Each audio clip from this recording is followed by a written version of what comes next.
Oke, Assalamualaikum warahmatullahi wabarakatuh. Selamat datang di perkuliahan farmakokinetika hari ini.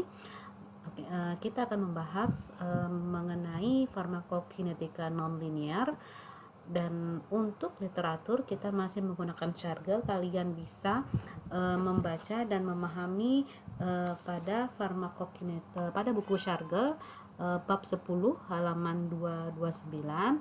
Oke. For international students, welcome to lecture of pharmacokinetics. Today we will talk about nonlinear pharmacokinetics, and for the literature you can read and understand about this topic. Look at chapter 10 about nonlinear pharmacokinetics, page 229. Okay, sorry. At this session, I will talk in Bahasa. And if there's something that you cannot understand about this topic, you can ask at Zoom meeting, or you can write your questions at discussion form in Simari. Oke, ya. Kita lihat dulu ya, sebelumnya kalian mempelajari ya mulai dari pertemuan awal, yaitu merupakan farmakokinetik linear. Nah, untuk hari ini kita akan belajar apa itu farmakokinetik nonlinear. Ya, kita lihat pada farmakokinetik linear ya, di mana parameter farmakokinetik obat tersebut tidak akan berubah jika dosis yang berbeda ataupun dosis ganda atau dosis berulang diberikan. Artinya parameternya tidak akan berubah. Nah, bagaimana dengan farmakokinetik nonlinear? Ya, kita akan lihat di sini ya, di mana pada farmakokinetik nonlinear ini profil kurva log CP ya versus T pada pemberian intravena itu tidak linear. Ingat, pada pemberian intravena tidak linear. Kalau kalian sebelumnya mempelajari kan waktu farmakokinetik linear, ketika kalian ubah ya pada persamaan khususnya kinetika order 1, CP sama dengan CP0 E pangkat minus KT ya, dimana ketika kalian menggambar kurva tersebut akan terbentuk garis linear pada pemberian IV, sedangkan pada non-linear pada pemberian IV dia tidak akan linear ya, dan ini sangat tergantung pada dosis. Artinya pada farmakokinetik non-linear ini merupakan dose dependent ya. Nanti akan kita lihat kenapa dia sangat tergantung pada dosis ya. Nah, untuk farmakokinetik linear hal ini ya terjadi karena adanya perubahan enzimatis pada proses atme obat ya, sehingga menyebabkan terbentuknya sistem jenuh atau penjenuhan atau saturasi. Nah, ini kita lihat ya.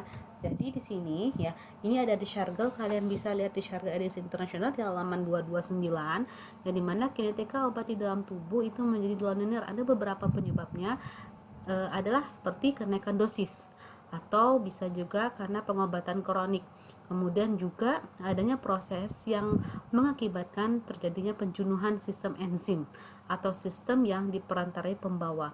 Kemudian bisa juga adanya perubahan patologik dalam atme obat. Misalnya nih, obat aminoglikosida yang kalian ketahui ya, bahwa aminoglikosida sangat toksik bagi ginjal atau nefrotoksik ya, sehingga ya di sini ya, pada dosis yang tinggi ya dia akan aminoglikosida akan mengalami perubahan ekskresi melalui ginjal. Nah, makanya kenapa aminoglikosida di sini efek sampingnya dia toksik terhadap ginjal, sehingga akan mempengaruhi profil farmakokinetiknya. Nah, kalau misalnya terjadi penjenuhan, maka apa yang berubah? Ya, ada beberapa parameter farmakokinetik pada kondisi ini. Untuk nonlinear dia terjadi perubahan, yakni misalnya absorpsi ya. Banyak sekali kenapa absorpsi ini berubah, di mana yang berubah adalah KA atau tetapan laju absorpsinya ya, itu akan berubah. Kemudian kita lihat di sini juga distribusi ya, VD ataupun alfanya ya, kalian lihat di sana ya, laju absorpsinya akan terjadi perubahan. Selain itu juga di sini metabolisme, ya ada beberapa metabolisme, parameter pada metabolisme seperti misalnya clearance tetapan laju eliminasi, ya T setengah itu akan mengalami perubahan, dimana kita lihat di sini T setengah waktu paruh akan meningkat dengan kejenuhan satu enzim, tapi pada eliminasi T setengah akan berkurang. Kenapa? Karena terjadi induksi oleh enzim. Ya, ini ada beberapa parameternya ya untuk waktu paruh.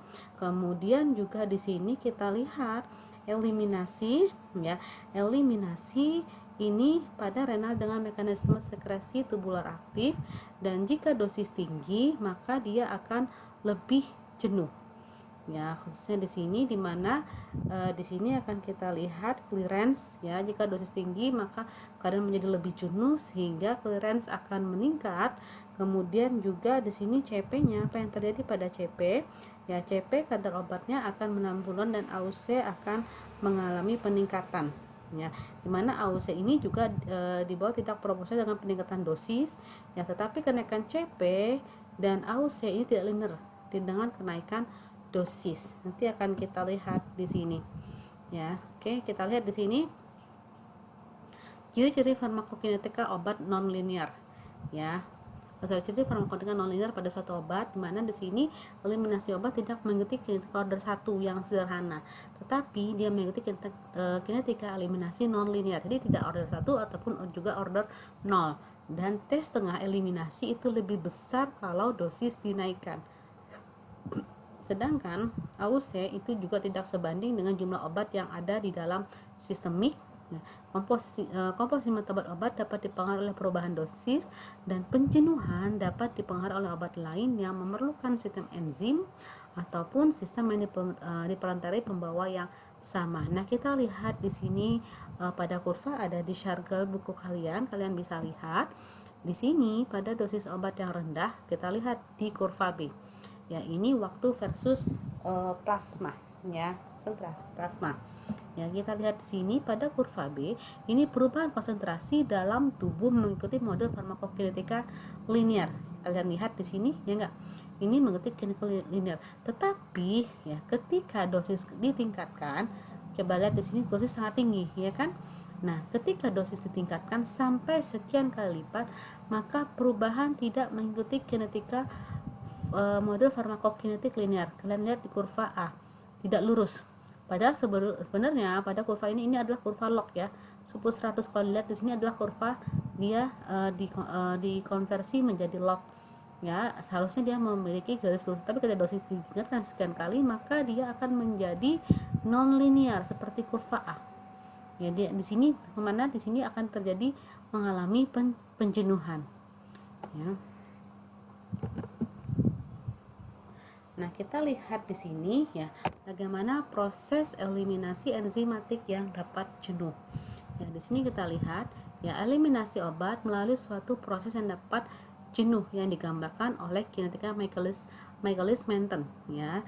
Kalian lihat di sini ya, atau disebut dengan KM. KM adalah laju kinetik Michaelis-Menten, ya.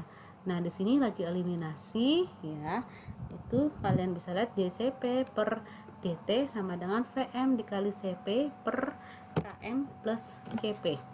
Ya, kalian bisa lihat di Shargel edisi ke-7, ya, dimana di sini DCP per DT adalah kecepatan laju eliminasi.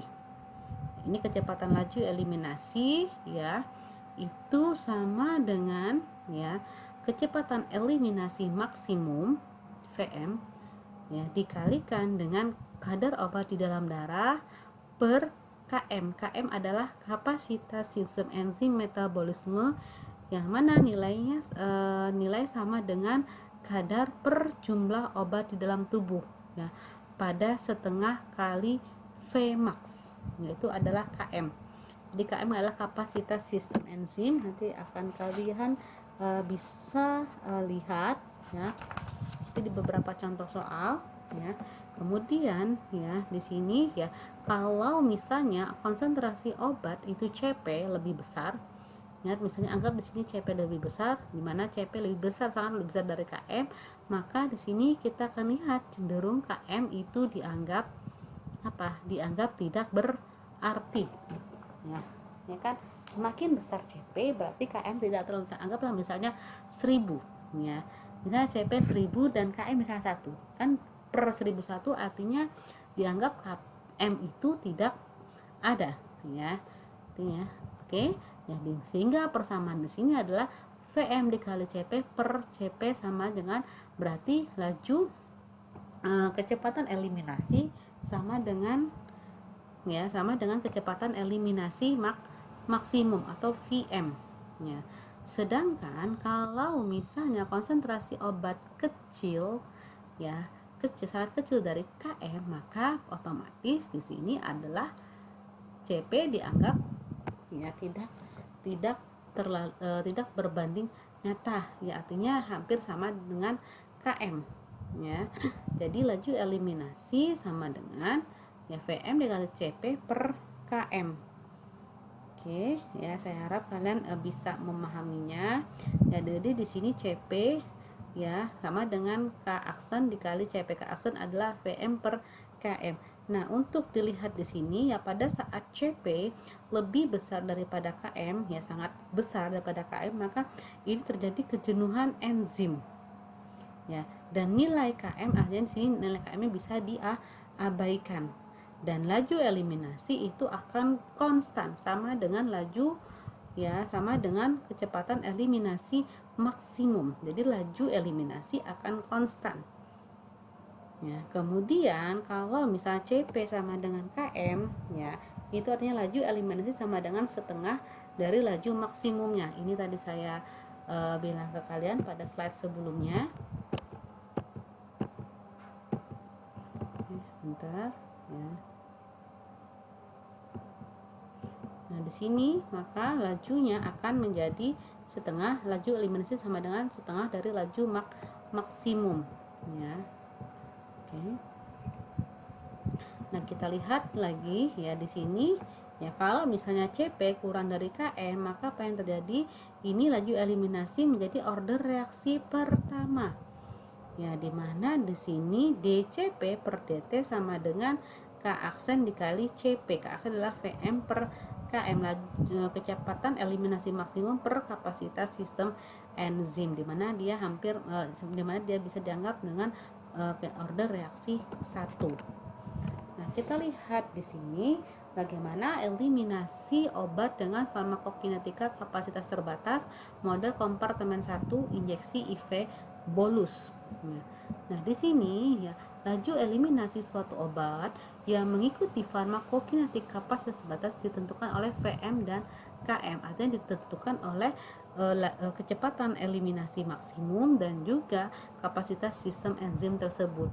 Kalau misalnya injeksi IV bolus tunggal obat, ya, D0 diberikan pada T0, konsentrasi obat adalah CT dalam plasma pada setiap waktu T, maka dapat dihitung persamaan adalah C0 minus CT, ya. Di sini C0 minus CT per T sama dengan VM, ya, jadi eliminasi maksimum minus KM kapasitas enzim per T ln CO per CT.